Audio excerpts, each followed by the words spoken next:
Hello, my name is Eleanor, and I am going to show you one way to scale up or enlarge a picture by hand, by drawing by hand, and talk about one way that you can turn this into a fun group project. So, artists do this all the time.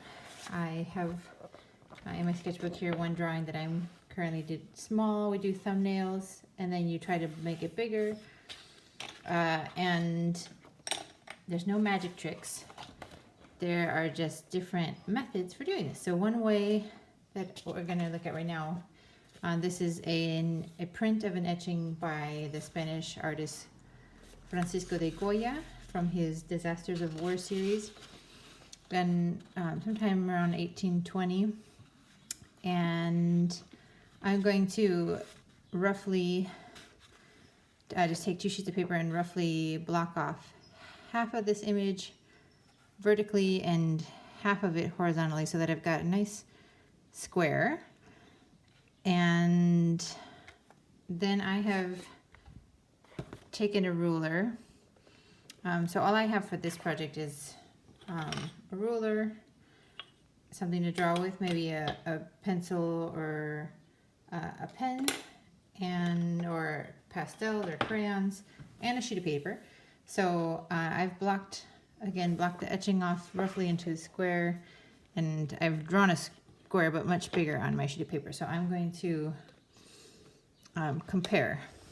And there are some visual tricks when you're working this way, and one is to, before you start drawing, and I'm going to draw in pen so I can't be tempted to erase it, is to just think, since this is a book, I don't want to draw on it, but I can draw on my paper. This is probably about halfway through that square. This is probably about halfway there. So I don't have anything that starts in the center here. Everything starts to the left or to the right. And so if this is the middle of my square here, and here, this kind of corresponds with my map over here. And that house, I'm going to say, comes up above that halfway point here. So we'll start it, and it ends right at the middle. So I'm just making little notes to myself before I start drawing. And there's that roof line, approximately, it comes down maybe right about there. And in Goya's etching, his lines are really feathery, so I'm not going to worry too much about my lines being exact. There are 3 windows going straight across there. And then I kind of put those in there. And then something else to look at before you start jotting things down is where those lines stop and start. This one almost comes in the center, kind of dividing my half into a quarter. Actually, kind of perfectly. That line there, and it comes below the window. So here's my quarter line. That's probably going to be like that. And I'm going to color it in a second. But remember there was a person here, a full face. So I've just got a tiny little bit, and it doesn't even come to the quarter mark over here. It's just quite small. And it comes out like that. And then here's maybe my quarter mark here. So right in between it, at the 8th mark, there's going to be his arm coming out, and it comes all the way down to maybe the quarter mark on the bottom quadrant. So we've got these 2 marks there. And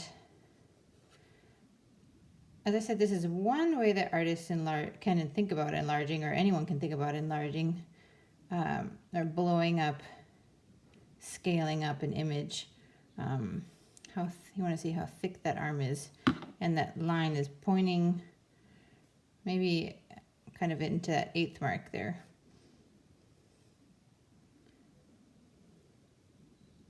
Enlarging an image. And again, Goya's lines are really feathery, so I'm not worrying too much about accuracy. But there's that hand, and that cape comes down like we indicated before. So from here, if you've got a pen, you can maybe try to copy the lines that are in the original, or maybe you want to trade your pen or your pencil in for something bigger, a bigger tool. It's a little bit more fun or visible. And one way that you can turn this into a fun group project is to take an image. If it's from a magazine or a newspaper or something, you can cut it up into 1-inch sections, squares, and everybody gets one, and they draw a bigger square, and they tackle one square. In the end, you put them all together and you compare